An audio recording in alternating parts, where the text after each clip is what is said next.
Hi, I'm Rob with Responsive Advisors. Today we're in my music studio.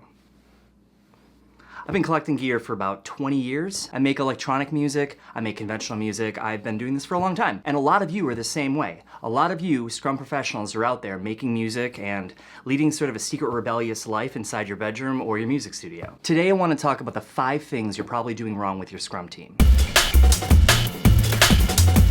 Wait, we're doing it wrong?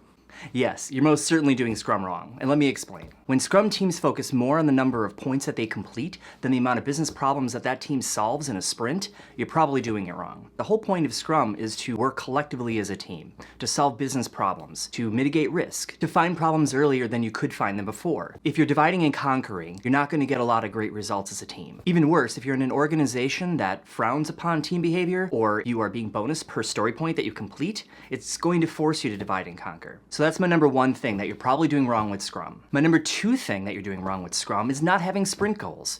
Why wouldn't you have a sprint goal? In the latest version of the Scrum Guide, released in 2017, sprint goal is in there 27 times. It must seriously be important if it's written down that many times. So consider it a rule. You need a sprint goal. But why do you need a sprint goal? The reasons you need a sprint goal are numerous. 1, it helps you focus on purpose, not so much on the work at hand. Sometimes if you know the purpose, but the purpose contradicts the work that you're doing, you have an opportunity to speak up and say, hey, this doesn't make sense. Why are we doing it this way if that's our goal? Let me give you an example. If your goal is to improve the performance of your application, why would you add any new features that don't do that one thing? Hey, product owner, this doesn't make sense. I think we should do something different. The 3rd way you're doing Scrum wrong is not producing an increment of value every single sprint. Oh wait, but what is an increment? In general, it's something releasable. It's something that you could give to your customers if the product owner chooses to do so. Why is it such a big problem to not have an increment? The whole point of Scrum is to reduce the risk of complex product development, and the way it does it is by producing done increments. Done means it meets your definition of done. If it doesn't mean your definition of done, well, it ain't done.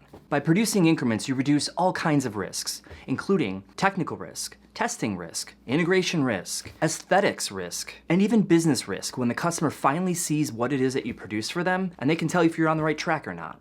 The 4th way you are likely doing Scrum wrong is not having stakeholders in a sprint review. Wait, who's supposed to attend a sprint review in the first place? Well, let's see, it's the product owner, it's the development team, it's the Scrum Master, oh wait, I guess that's the entire Scrum team, and stakeholders are required to attend. Without stakeholders, how can you possibly know if you're on the right track or not? We invite our stakeholders, they could be other teams, they could be the CEO, it could be your finance team, it could be your actual customers. Is that crazy? Your actual customers coming to a sprint review? Amazing. Now I get it, if you're building some super big package of software, you may not have all your customers in your sprint review, but maybe a select few.